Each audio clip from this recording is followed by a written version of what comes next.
मार्गदर्शन के महत्व के बारे में पढ़ेंगे।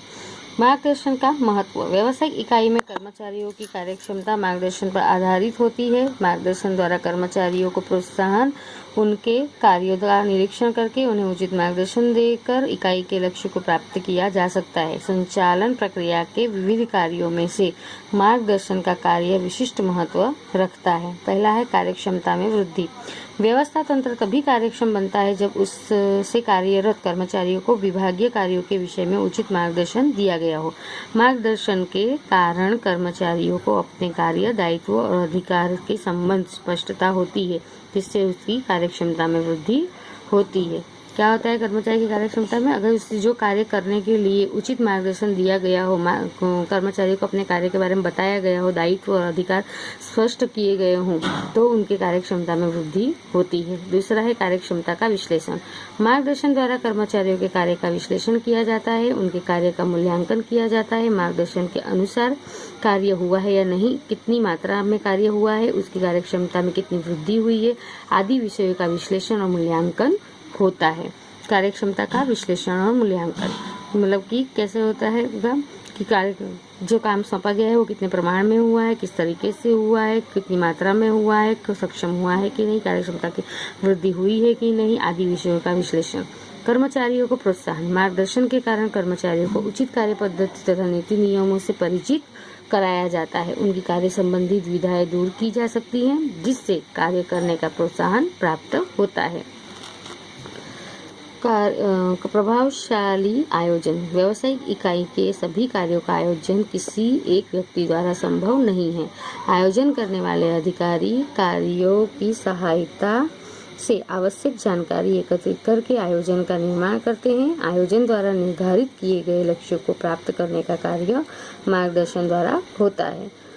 प्रभावशाली व्यवस्था तंत्र। मार्गदर्शन के कारण प्रत्येक कर्मचारी को उसके अधिकार और दायित्व का पता चलता है। मार्गदर्शन के कारण प्रत्येक कर्मचारियों को उसके अधिकार और दायित्व का पता चलता है। इसके अतिरिक्त अधिकारियों के आदेशों और सूचनाओं का उचित रूप से पालन होता है और इससे समग्र व्यवस्था तंत्र प्रभावशाली होता है। संकलन और सहयोग।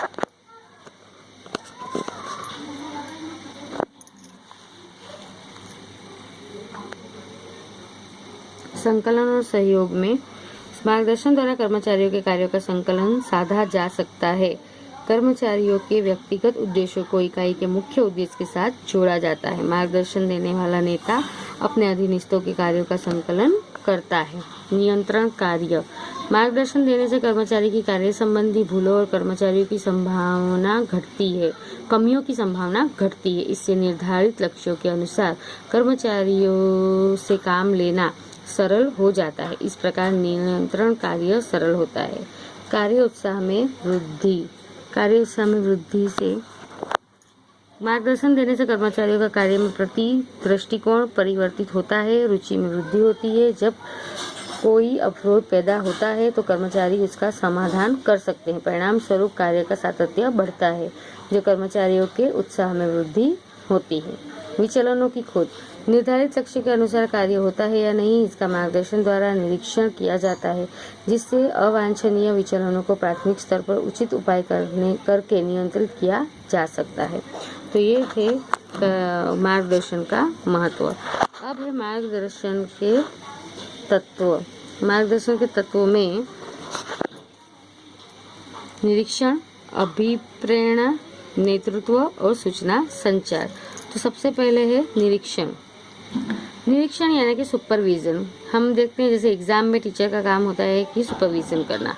श्रमिकों के कार्यों तो एग्जाम में क्या ध्यान देती हैं कि कोई भी बच्चा कॉपी ना करे या एक दूसरे से पूछताछ ना करे, अपने आप से स्वयं से वो अपना पेपर लिखे। उसी तरीके से कामकाज में भी यही होता है। कर्मचारियों पे सुपरवाइजर जो होते हैं वो निरीक्षण करने का काम करते हैं कि कर्मचारी श्रमिक सही तरीके से कार्य कर रहे हैं कि नहीं। ये श्रमिकों के कार्य की देखरेख करना अर्थात कि निरीक्षण। निरीक्षण का कार्य अधिकतर संस्था के आंतरिक कार्यभार से जुड़ा हुआ होता है। निरीक्षण का कार्य संचालक के निम्न स्तर पर अधिक होता है। श्रमिक और फॉरमैन के कार्यों का निरीक्षण करने का कार्य जो करता है उसे निरीक्षक कहते हैं।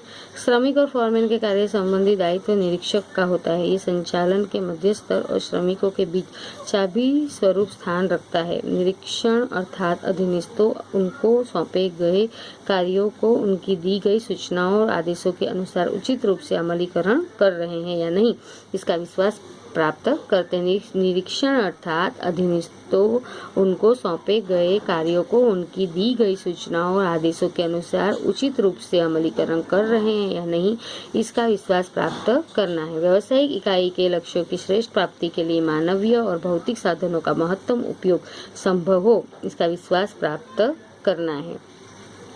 अर्थ सरल अर्थ में कहा जा सकता है कि श्रमिकों की देखरेख करना अर्थात निरीक्षण। सरल अर्थ में कहा जा सकता है कि श्रमिकों की देखरेख करना अर्थात निरीक्षण। आर.सी. डेविस के अनुसार निरीक्षण ऐसा कार्य है कि जिसके द्वारा योजनाओं और सूचनाओं के अनुसार कार्य हो रहा है या नहीं, इसका विश्वास प्राप्त करना। आर.सी. डेविस के अनुसार निरीक्षण ऐसा कार्य है कि जिसके द्वारा योजनाओं और सूचनाओं के अनुसार कार्य हो रहा है, इसका विश्वास प्राप्त होता है।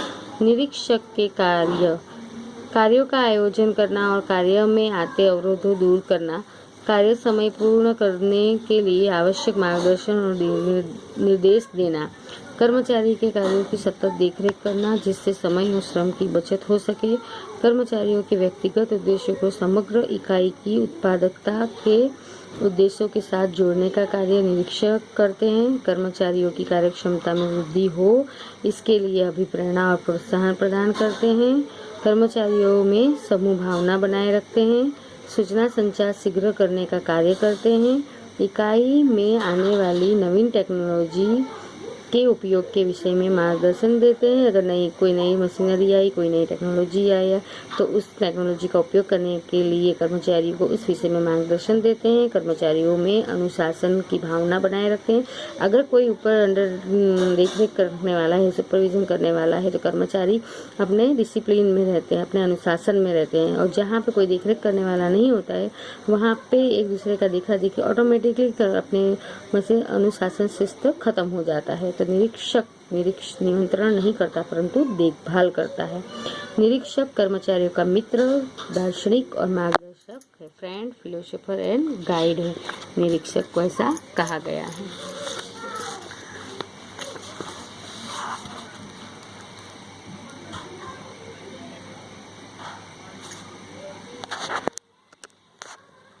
तो हम अगले वीडियो में अभिप्रेरणा के बारे में पढ़ेंगे।